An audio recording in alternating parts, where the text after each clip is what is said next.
Olá, vamos dar continuidade então ao estudo do CMA e agora nós vamos ver como é que funciona os exames que são feitos periodicamente. Então existe primeiro um formulário de antecedentes médicos, que é onde o piloto tem que se denunciar. Então ali pergunta quais são os medicamentos que a pessoa toma, as cirurgias que já fez, as doenças que tem, etc.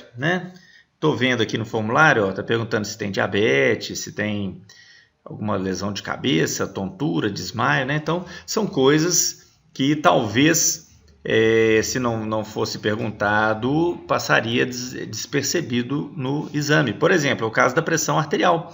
A pressão alta. Uma pessoa que tem pressão alta, se ela toma remédio antes de fazer o exame do CMA, quando chegar lá, a pressão vai estar normal por conta do remédio. Então, aqui é o local que o piloto vai se denunciar, falar, tenho sim, tenho pressão alta e tomo tal remédio para fazer o controle, tá certo? Depois ele assina, Muito bem. Quando é feita uma junta especial, é feito um papel ao maço, são 4 páginas, que são esses que vocês estão vendo. Eles são quadriculados, está vendo? Em cada região aqui cabe um determinado tipo de exame. Então aqui, por exemplo, tem o exame clínico médico. Aqui embaixo vocês estão vendo um quadrinho que é da odontologia. Vou mudar a página. Na página 2, essa parte de cima é da oftalmologia. Depois tem otorrino, cardiologia, assim vai, tá? Essa aqui é a última página.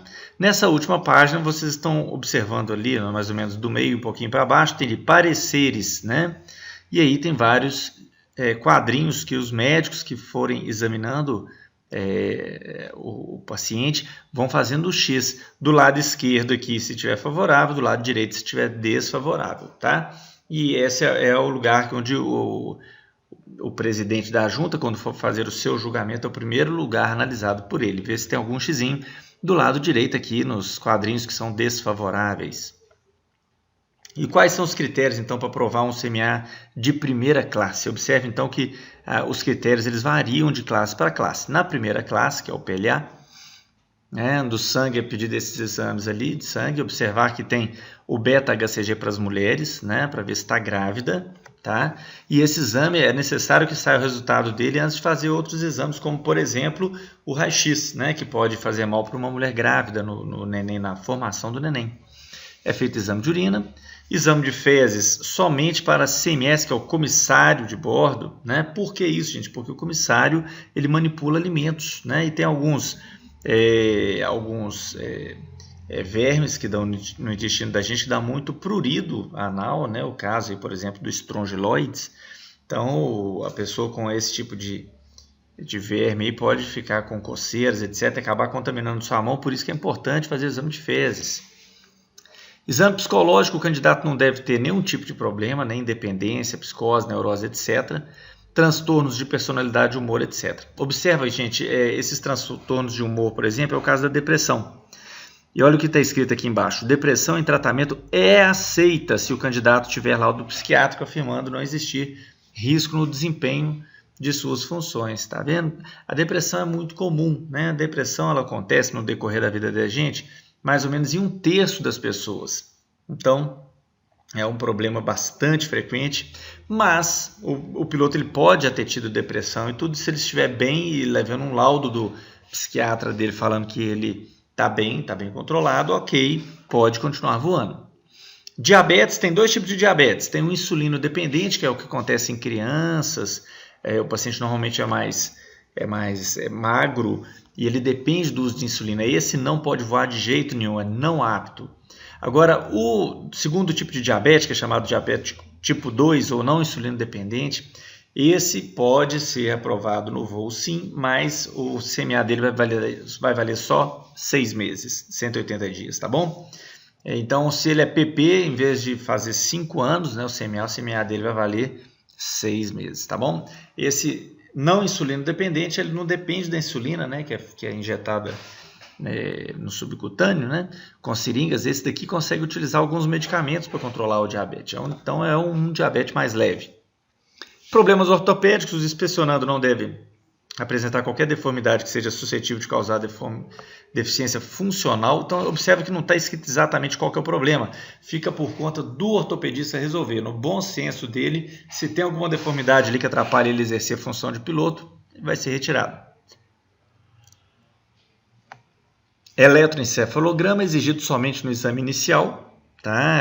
Então, a atividade elétrica do cérebro pode dar alguns picos no caso de pessoas que têm tendência para ter epilepsia, né, convulsões. Exame de otorrino, não é aceito, então, obstrução de qualquer uma das narinas, obstruções otológicas, né, então, dos ouvidos. Então, a rolha de cera entra aí. Um paciente com rolha de cera tem que tirar a rolha de cera. Isso não é feito durante o exame de CMA. Ele orienta a procurar um otorrino para limpar e depois voltar. Infecções agudas, distúrbios vestibulares que falam sobre o equilíbrio, né? E a audiometria, ele tem que ter esses parâmetros aí. O interessante de saber da audiometria, não é importante no nosso caso aqui saber esses valores exatos, isso aqui é mais para consulta, mas a gente no decorrer da vida da gente, quando vai ficando velho, a gente tende a perder um pouco da audição mesmo. E a gente perde os sons agudos, de alta frequência, né? Lá, lá, né? Os sons mais graves, mais grossos, ló, ló, né? Esses a gente demora mais para perder. Tá? Então tem que tomar muito cuidado, principalmente quem gosta de ouvir muito fone de ouvido, etc., para não ficar com deficiência depois e isso prejudicar até a profissão de piloto. Problemas cardiológicos, olha o infarto, IAM, infarto agudo do miocárdio. Se o piloto quer ser piloto, ele não é piloto, mas ele quer ser piloto pela primeira vez, ele já sofreu infarto, então ele vai ser incapaz, ele nunca vai poder ser piloto. Agora, para alguém que já é piloto se infartar, esse não vai perder o emprego dele não, tá certo? Ele vai ficar apto por 180 dias, quando fizer, não vai ser por 5 anos, etc., independente do que tiver preconizado na lei para a idade, para a categoria dele, vai ser só 180 dias e ponto. Assim mesmo, ele só pode voltar a voar depois de 365 dias do infarto, ou seja, 1 ano depois do infarto, dando todos os exames normais, ele pode voltar a voar, vai valer 180 dias. Oftalmologia. Então, temos aqui para a primeira classe, por exemplo, ele tem que ter 20/30 em cada olho de visão e 20/20 com os 2 olhos juntos. Observação 1, na revalidação após acidente ou incidente grave é permitido visão monocular. Número 2, se necessitar de correção para longe e perto, deverá obter a correção com apenas um óculos. Então, se ele tiver grau de longe e perto, isso acontece com as pessoas depois dos 40 anos, que o grau de longe é um, de perto é outro, ele tem que fazer um tipo de óculos chamado de multifocal, que tem grau de longe e de perto na mesma lente.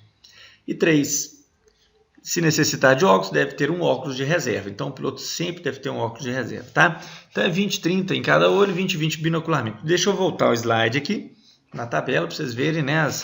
Existem essa notação aqui, 20/200, 20/100, 20/70 aqui no canto da tabela, tá? E 20/30 estaria aqui em cima dessa faixa verde aqui, tá certo? Então, vocês observem que o piloto não tem que ter visão de 100% não, né? Tem que ter uma visão boa, mas não precisa ser 100%. O CMA de primeira classe, o paciente não pode ter estrabismo manifesto, que é o desvio, né? Então, na clínica particular aqui, a gente, mesmo que seja pequeno desvio, a gente é obrigado a lançar, ele vai ser não apto, mas ele pode pedir recurso na ANAC e ser aprovado. Daltonismo intenso, ele tem que pelo menos reconhecer cores isoladas e cirurgia refrativa tem que guardar um período aí de 6 meses entre o exame e a renovação do CMA, tá certo? Vamos ver aqui teste de cores, turma? Vamos ver quem consegue ver que cores são essas aí, ó. Vai passando esse, ó, que número que é esse? Qual que é esse? Qual que é esse? Isso aí, gente, só para vocês verem, né? Vou voltar então. Então, foi mostrado o 12, o 8, o 5, o 15, o 6, tá bom? Então, vamos ver aqui, ó. Odontologia. É necessário presença de número de dentes compatível com função mastigatória sintomática. Então, observe, não tem definido quantos dentes a pessoa tem que ter, mas tem que ter dente para mastigar. Não pode ter cárie profunda e não pode ter moléstias periodontais evidenciáveis ao exame visual radiológico.